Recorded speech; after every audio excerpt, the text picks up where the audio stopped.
Okay, hey everyone, sorry for the delay. We are notoriously late, but that's okay. So today we are talking about impersonation. We are talking about how to defend against impersonation mainly, not how to use it, because we've talked about camouflage and stuff before. So in this video, what we've done is we've set up a contensimento list, just to take you through it very quickly. We have a Haris team of Bagmari, so these are dudes with mimetism and MSV. There's an HMG and like a doctor or a paramedic and a forward observer. We've got doctor back here, forward observer bot, flash pulse bot here. Then we've got a really big core team, which has two snipers, one of them in a foxhole. Another is a Bagmari, so again mimetism MSV.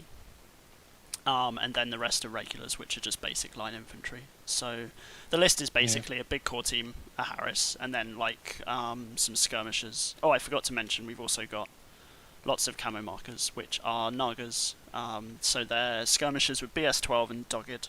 So they're pretty strong, actually. Amazing. Yeah, they're very, very good. Big fan of Nagas. So And willpower 14. yeah, they're really solid, aren't they? Like, everyone thinks that Acon shouldn't have good hacking, but they actually have very respectable hacking, in my experience. Yeah. So, we've set up our day. Got one here. Like we held off one regular mine layer for the core team, just out of fear of the core team, and like the Fide, if it's set up for the Bagmari, then we cannot use this hold off as a defense. That's alright. He should go like here, and the mine probably here or here, like someone there. Yeah.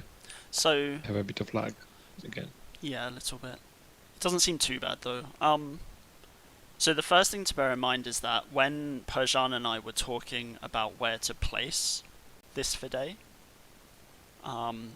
we both agreed that like trying to attack the core link is probably a bad idea for a couple of reasons.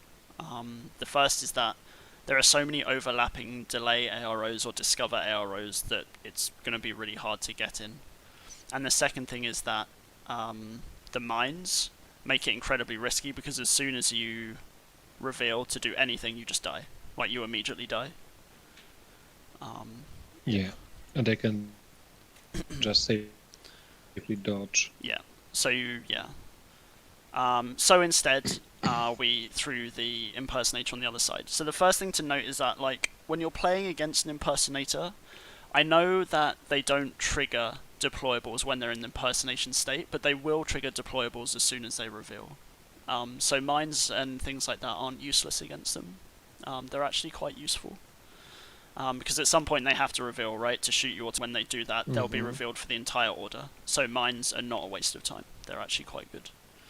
The second thing that we spoke about is the fact that these camouflage markers have 360-degree field of fire, so you've got line of fire in every direction.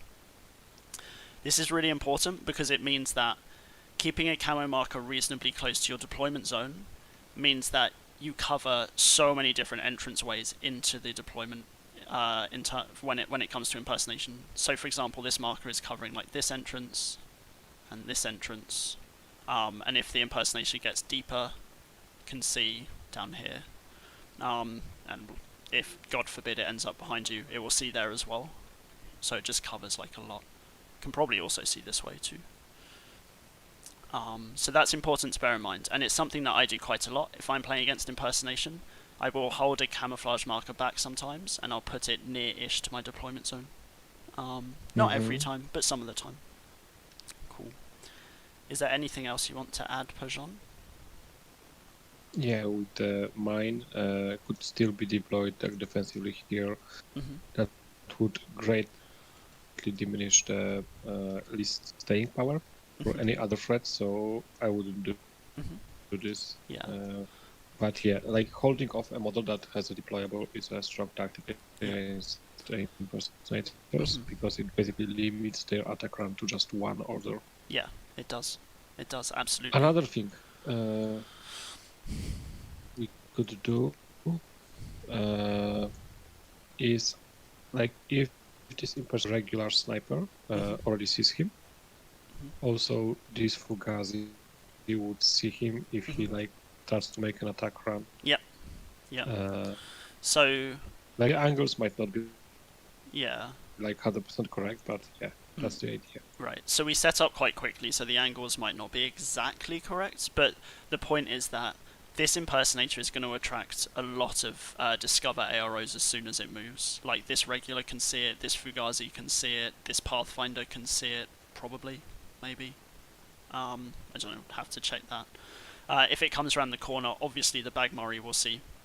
One other thing about fire teams that's really important to bear in mind. This Bagmari's prone, and this HMG's standing, or if the Fide moves around here, you will get HMGs with both of them. Sorry, you'll get HMGs. You'll get AROs with both of them. If this one was standing, he would block line of sight to every other troop behind him, every other Silhouette 2 troop. So it's really, really important that if you do deploy troops in a line, which is kind of half a mistake here, to be honest, one of them standing up. Because at least then you get an ARO with both, at the very least, which is much better than just instantly dying. What the Fide is gearing up to do right now is it can just spend one order and go to here and try to force AROs like from this camo and goes to Bagmaris, the flash plus bot. So hold. Or discover, because like if this guy also sees and hold with one of them, and most likely sorry, that was not intended. Most likely some lag glued template to my cursor, so you can move it, please. Most likely, I would try to discover with the sniper. Sorry. I tried to unlock the template and did the board. Oh, we're amateurs today. We're amateurs today. There we go. Yeah. Because the fire team has a discover bonus when it's 5 men strong, most likely the sniper would be the one discovering. Yeah. And the Fugazi will be holding. Yeah.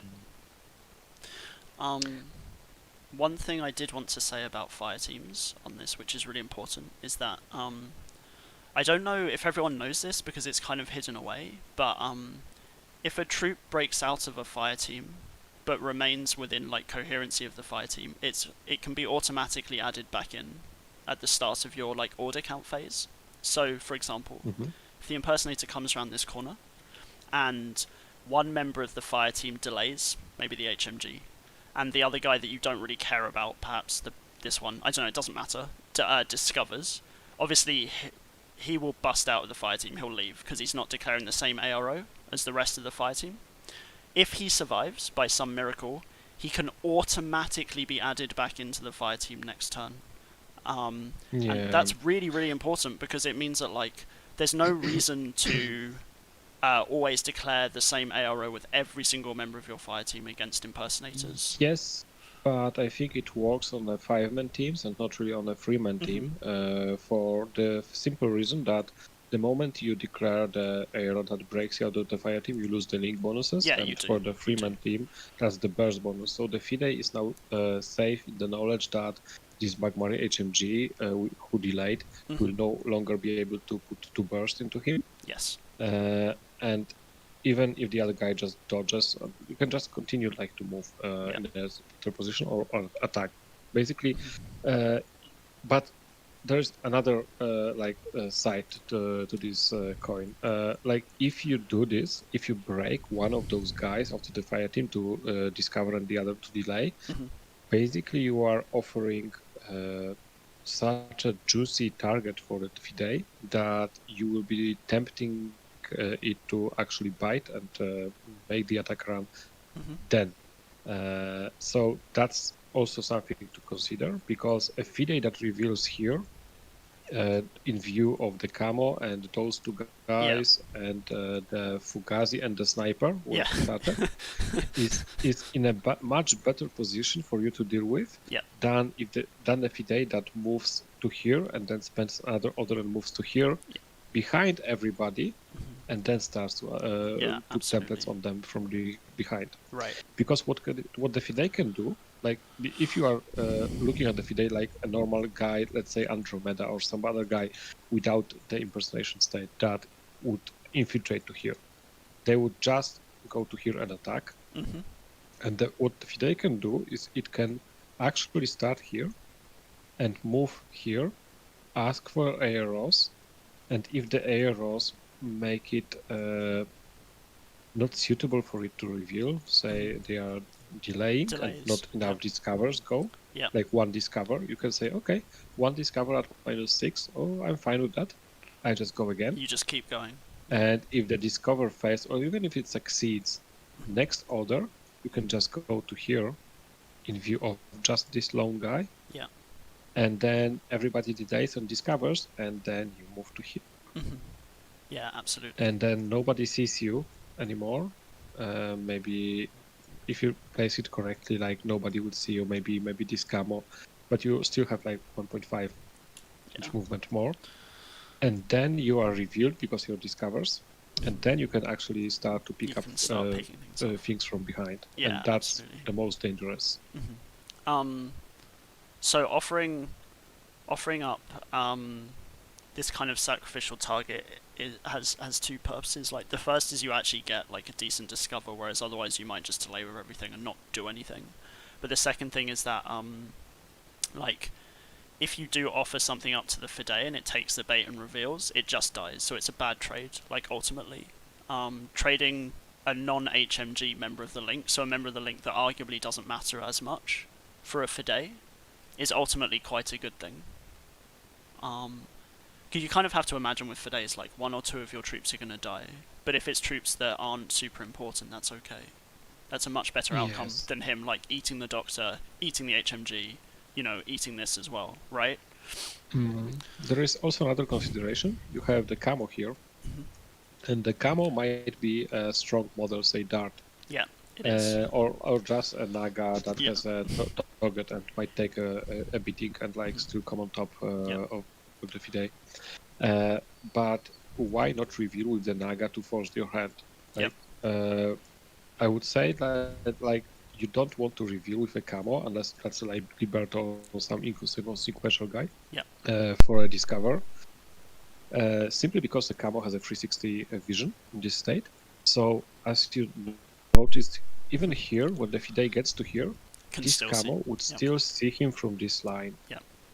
So this camo being in a camo state, as long as it can, is much more valuable to you. Yeah. I'm going to be honest with you, Perjan. Like, if I was playing against this and the impersonator moved around this corner to here or something, I would declare discover with like all of this fire team as well. I wouldn't even delay. Yeah, definitely. I would just because if the Fide tries to do a cross rifle shot, like so what? Like he's not going to hit you. So sometimes it's worth banking on the fact and taking those really long range discovers. Banking on the fact that the Fide is BS 11 with a rifle. It's not very good at long range. And those guys have a cover and mimetism. Yeah. So you'll be at -9 on 2s. Yeah, exactly. Yeah, so there's no reason to delay with everyone all the time, just in case they shoot you, because the shots of a Fide or a Speculo usually aren't that scary. Not always. Yeah, only the guys like within template range should be considering delaying. Yeah, I agree. Also, one other thing you can do, even against impersonation, if you can see it, aside from just delaying or discovering, you can also dodge, like preemptively dodge. And that's really huge because it lets you, if you succeed and it just continues moving, you can then adjust your facing. You can block his line of approach. You can potentially even block movement as well. Like if you can find a way to like jam into a doorway or something, you can stop him moving. anymore. Still, I think the most important thing is to adjust your facing, because that's the part of the dodge. Sure, sure. So that's a couple of tips for like declaring AROs against an impersonator. We've said, for example, like don't be afraid of breaking one or two people out of a fire team sometimes to if you want to declare different AROs. They get to re-enter the fire team for free automatically when you do your order count. If you're looking for this in the wiki, this is under the fire team integrity part on that page. It took me a while to find it when I was looking earlier. Nice. The second thing that we spoke about is like making sure some guys are prone, so that if they do happen to be in a line, which is a mistake to be honest with you, at least the guy behind can see over. At the very least, he can still do something. And then we spoke about using camouflage in 360, particularly if you've got really cheap camouflage markers, like you're playing with Foxtrots or Liberto or I don't know, Dailami or something. Just throw one back. It costs you what, like 8 points? What's a Foxtrot? 14 or 15, I think. Yeah, something like this. Yeah, it's not very expensive. It's absolutely fine. And Fugazi obviously make great discover bots. That's kind of what they're there to do. Yes, there is also another faction that has access to impersonators, but those impersonators might bring their own camo tokens. Yes. And that's Shazvasti. And the way to defend against them is actually to preemptively deploy like camo markers. Yep. In places that are protecting the spots that they could place their own deployables just outside your deployment zone, because a camo marker makes it illegal to deploy a mine in the detonation range. Yeah. So you cannot deploy a mine in detonation range of a camo marker. So you can block off deployables. So we're talking specifically about speculo killers in Shazvasti. They can come with their own mine. You can preemptively block off their mine by throwing a camo marker down. So this is illegal for the for the speculo. So the speculo most likely would try, like, I don't do this normally with speculos, but what the speculo could do is to try to infiltrate into your DZ on a 12. Yeah.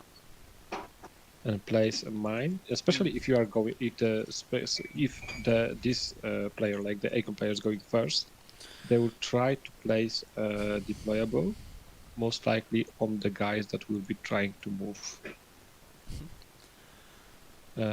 So then you have to spend orders and activate other guys before you activate the guys that actually want to be your attack pieces. So how to deal with this? Well, cheap palbots that come around and like explode the mine from another way, so that the mine explodes this way and doesn't hurt your guys. So I was then going to get on to talking about how to attack impersonators in your active turn, which is slightly different. I've been talking to Pojon about this earlier, actually, just frenzy typing at him. So the first thing that's really important is that it can be quite order inefficient to discover an impersonator, particularly impersonation 1, which gives you the -6, I think, if I remember correctly. One of them gives you -6. Yes. One of the things that can be quite effective to do if you're running around with something like a Fugazi, a Pathfinder, and something else, like, don't be afraid to coordinate and declare a discover with 3 or 4 troops. It's way more order efficient, and if it ultimately means that you get rid of that impersonator in like 2 orders, so 1 to discover and then a second one to discover and shoot, that's fine. That seems like quite a good trade to me.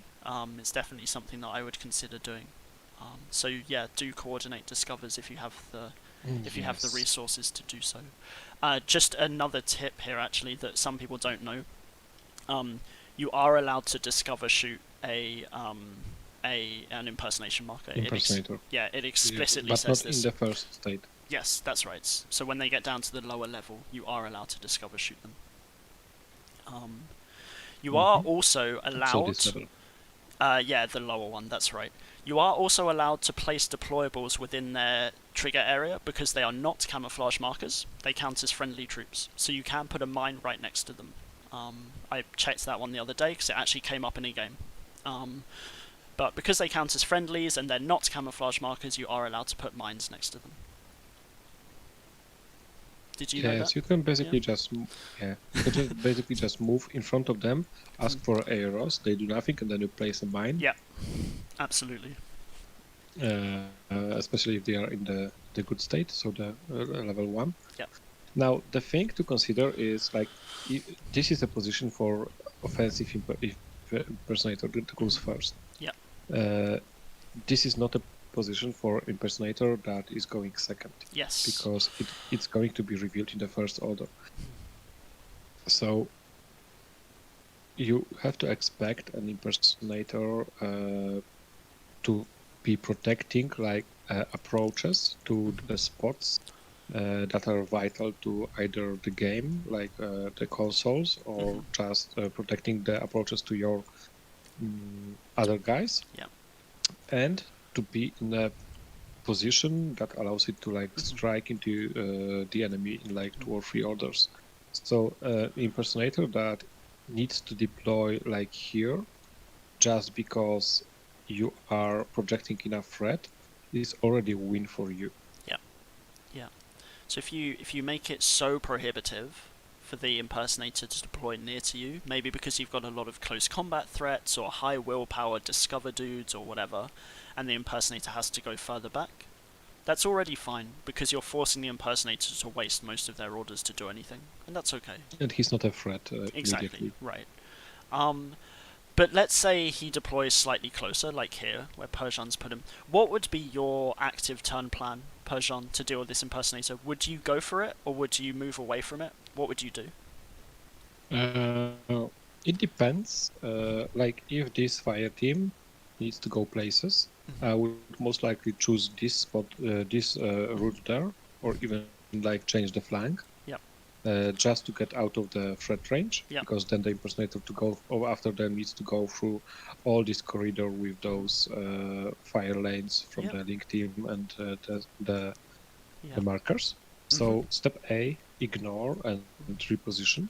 And if you really have the right tool for the job, say I think Dart is like willpower like good. She's whip 14 and she has 14 NWI is, as well. Not amazing. She has NWI as well, Dart so she doesn't die immediately. Dart definitely can go and hunt a Fidei. She also has grenades, but it doesn't give her any advantage. Grenades, yeah. Yeah, and also remember that if you fail the first discover, then that's the end of your attack run versus this impersonation with this model.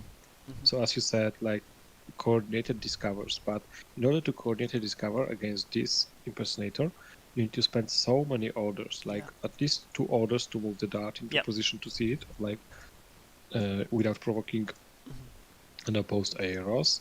Then another moving, let's say this fire team here. But then you are already putting enough threats into this area that the Fidei might be tempted to just template you. To just template across. Yeah, so you need to move models to here, and as you can see, it is already so far away from everywhere. And in order, if you were to consider using the camouflage tokens like the Nagas to reveal, to discover, that's a win for the opponent because you are like not using the camouflage. Yeah, you're getting rid of the camouflage. So I just wanted to add that, like, I think D was joking earlier about just ignoring impersonation and moving around it, but that's actually not a bad strategy. It's decent. Like, this Harris here with the Bagmurray, you can, as Persian just said, like, you can just move it around to kind of this area. And the thing is, by doing that, it makes it much harder for the impersonator to get to.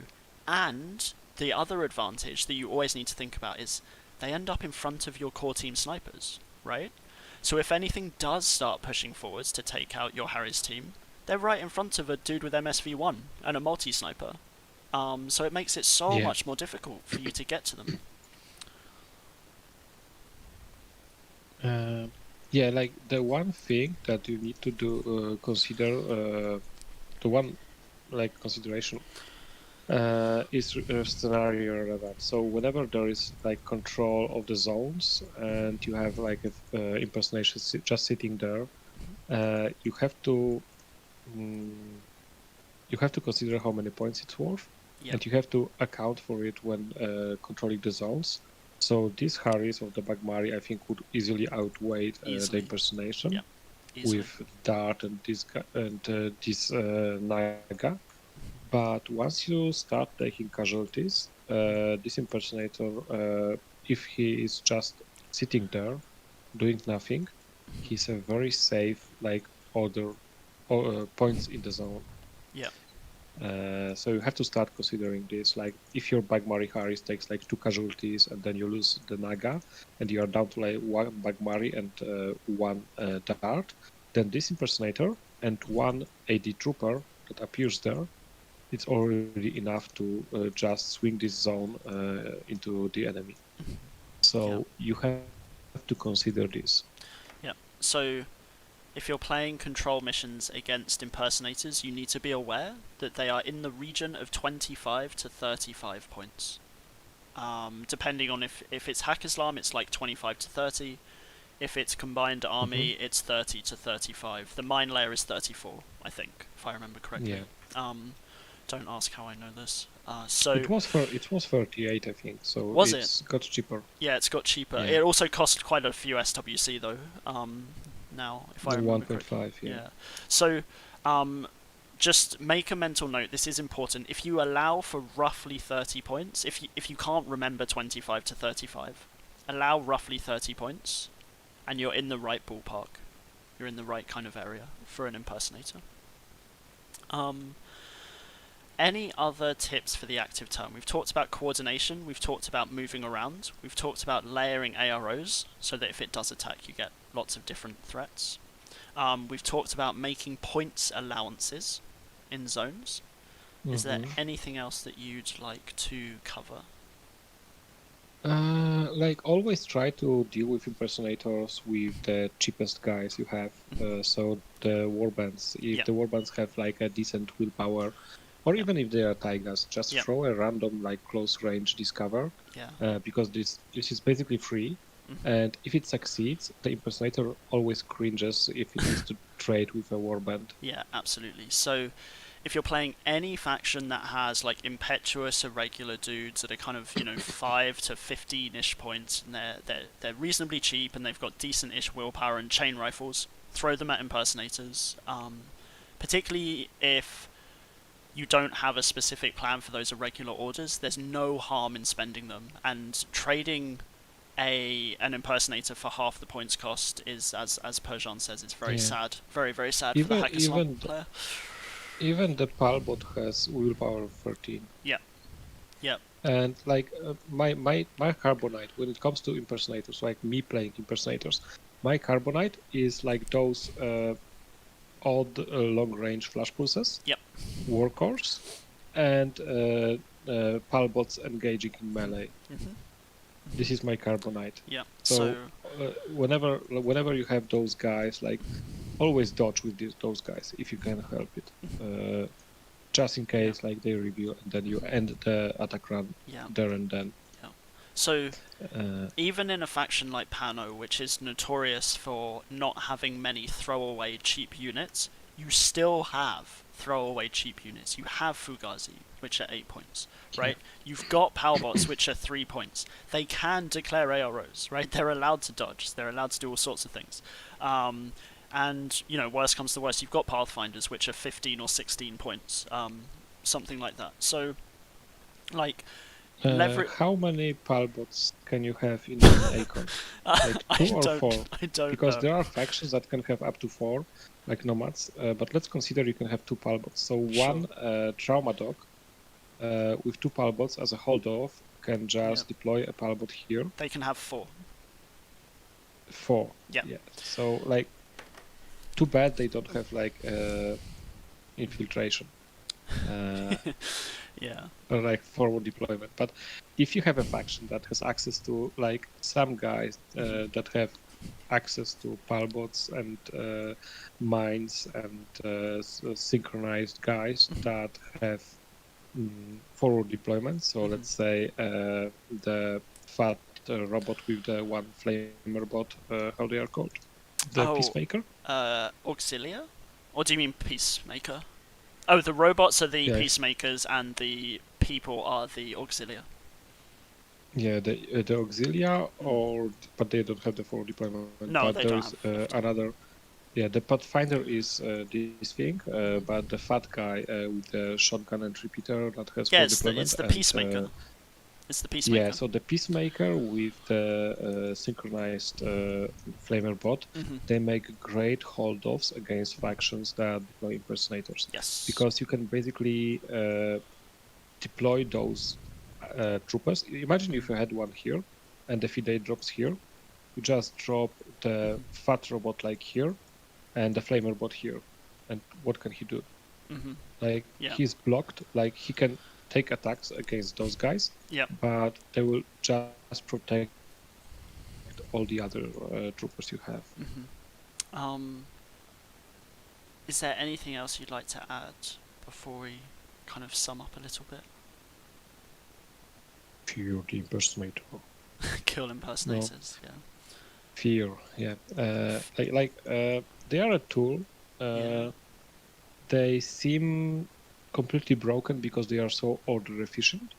And with the 2 steps, when you need to discover, it seems like they can do whatever they please.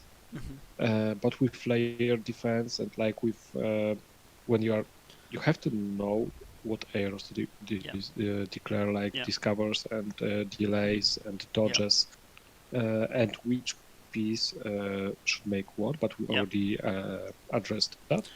And if you do those like semi correctly, it makes it very uncomfortable for the impersonator to actually make an attack run, because he's not a cheap model. No, and not. If he dies, the factions that rely on impersonators don't, aside from like vanilla combined army, they don't really have such attack pieces that will dominate the board without the impersonator. Yeah, generally. I think so. Yeah, I mean, as Perjan said, like you've got to remember, impersonators are 2 to 3 times the cost of a line infantry. So that's something to bear in mind. But the point is, like, use your disposable guys to declare discovers. Don't be afraid to break a guy out of a fire team to discover, just to make sure you're actually doing something. Use wide base units like Fugazi and Pathfinders, Peacemakers, whatever. You can block off access points. You can do all kinds of different things. Power bots that come with doctors, again, they can dodge into close combat. They can discover. They can do all kinds of things. And obviously coordinated orders take away how order efficient or order inefficient it is to discover, because you get 3 or 4 at once. Oh, I know something. You know something, okay. I know something. Yeah. I know something. I want to add something. Go for it. Whenever you see an order pool of the impersonator player, and you will most likely see the impersonator in the group with the fewer orders. If you see it in the order pool with the 10 orders, it looks really scary, but taking away orders from them doesn't really diminish his potential, because the impersonator still needs like 2 orders to do most of the stuff. So when you see the impersonator that is in a group, like say with 2 regulars and 3 irregulars, that's really scary, because now you have to consider to either like strip him from the 2 regular orders, and then you didn't strip the main order pool, or to strip the main order pool and then the impersonator has 2 free orders, because that's what they are. They are just 2 free orders for him to use. And the thing is, like, he can still not use those orders. He can still like not decide to attack and to use like those gazis to just move to position or taigas and play the long game. But if consider this, if you strip him the 2 orders, the player can still spend 2 or 3 command tokens this first turn to turn on those regulars to fuel this impersonator. Yep. And for the impersonator, that's still enough orders. And that's the scary part, I think. Yeah. So, yeah, it's interesting because I think a lot of people automatically assume that stripping orders from impersonators is the best way to deal with them. But it's sometimes not super effective because they only really need 1 or 2 to do what they're going to do anyway. It's not like, it's not like they're a long-range HMG piece that needs to spend 4 orders reaching the middle of the board before they can do anything. That's not what they're like. So just think a bit more carefully. Like if you have an impersonator, if you see impersonator deployed here, and you strip him of 2 orders, and he still has 3. Then that's all that he ever needs. He's fine. Yeah, if he's he wants loving to life. attack. Yeah. So just a couple of tips we've said is that you can place deployables next to impersonation markers because they're not camouflage. That's okay. You can coordinate discovers. You can discover and shoot the lower level of impersonation, impersonation 2. You can declare AROs with powerbots and cheap things like that. I think lots of people don't think of it, but you totally can. They can discover, they can dodge. And they can look out also. Yeah, they can look out, which is really important. And you can have guys added back into fire teams for free as long as they don't die. So that's a reasonable excuse to mix and match your AROs sometimes. Although, as Persian said, in a Harris it's risky because you lose your 2 burst, your burst bonus immediately. So you maybe not in a Harris. What else? I did want to bring up one weird rules as written that I think will be FAQ'd pretty soon, but I don't think it's been FAQ'd yet. Rules as written right now, if you fail a discover against an impersonation level 1, you are not allowed to discover again against the impersonation level 2, even though it's a different marker. The reason for this is because under impersonation it says you're not allowed to declare discover against the same troop, and it is the same troop. I won't be at all surprised if this gets FAQ'd like very soon. But I think it was different in 3, so yeah. Yeah, it will probably go away. Each marker state was treated as a different marker state. Yeah. Could discover it away. Yeah. So it's not currently the case right now, but it will probably become the case that if you fail against the level 1, then you can discover against the level 2 later, perhaps. Although it's not that way right now. You can't. But yeah, as I said, I'm sure Ian or someone will get to looking at that and change it. I think that's about all. It doesn't really seem like a very important thing for them to consider right now. No, but it's still like... so it's weird because it has different language to camouflage. Camouflage uses a different wording for some peculiar reason.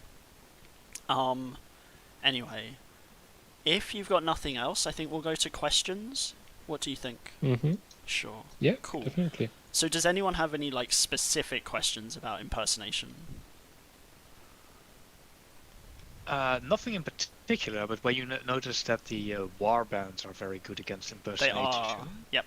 I checked the Morlocks, and they're actually very good. They have like 14 willpower, and of course also are very good at close combat. Yeah. Plus also the chain rifle, so... Yeah. And assault pistol. And an assault pistol. Yeah. Morlocks are really good. Morlocks are the policemen, from the witch department that deals with I think they are basically drugged up shock troopers. Sure, but either way, they are absolute hell for impersonators. Good willpower, chain rifles, good close combat, and an assault pistol. Very, very good. I heard Blue Coat also pretty good. What was that, sorry? I heard the Blue Coat also is pretty good. Yeah, I'm sure the Blue Coat's alright. Do they have Discover plus 3? I think they do, don't they? Yes. Yeah, the thing is, like, the troopers that have the biometric visor are usually in the a bit expensive part for dealing with impersonators, and they, like, the Blue Coat I think has kind of okay guns for it. It's really cheap though, I think, the blue coat. Yeah, it's 12 points, I think. Mm. Yeah, but like the ones that were there before, like Kauri, they have nanopulsars and SMGs, which are really good, especially the nanopulsars. And then you had the Yujing troops, like PAL troops, I think, or something else. Something like that, yeah. Some kind of agent, like they have agents for days.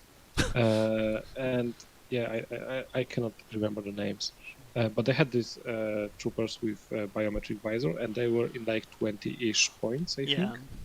Yeah. And they are getting to like the threshold where it is okay to trade. So that's not really something that sure, they will discover the FIDE easily. But if they are standing in front of another guy, then they will eat the template. Yeah, but on the other hand, I really like the blue coat idea because it's got a flat discover +3, which is really good. It's super cheap. It's 13 points. It also has the biometric visor, but I just take it anyway because it's so cheap and so decent. Blue coat is great. That's a good shot. It also has natural born warrior, right? So yeah, it does. So it negates the CC. Yeah, it's good. Yeah, but yeah. BS12 FIDE as well. most likely wouldn't fight with him anyways. It's nice. There are like a bunch in Ariadne like as well, right? The main reason to deal with the FIDE with warbands is just so that the impersonator doesn't want to reveal and doesn't like feel that it is like worthwhile to reveal. Yeah, exactly. The trade feels like sour. Yeah, you have to make the impersonator player feel bad because they're trying to make you feel bad, so it's fine. It's okay. Here's an interesting thing actually that's really worth knowing. You're not allowed to declare discover with an impetuous order. Yes, that's important. It's not in the list of skills that you're allowed to do. So just worth bearing in mind. But what you can do is move forwards and then just declare a discover with the irregular order. So that it's still fine, you know. Cool. Any other questions or points? No? Okay, cool. I will stop the stream.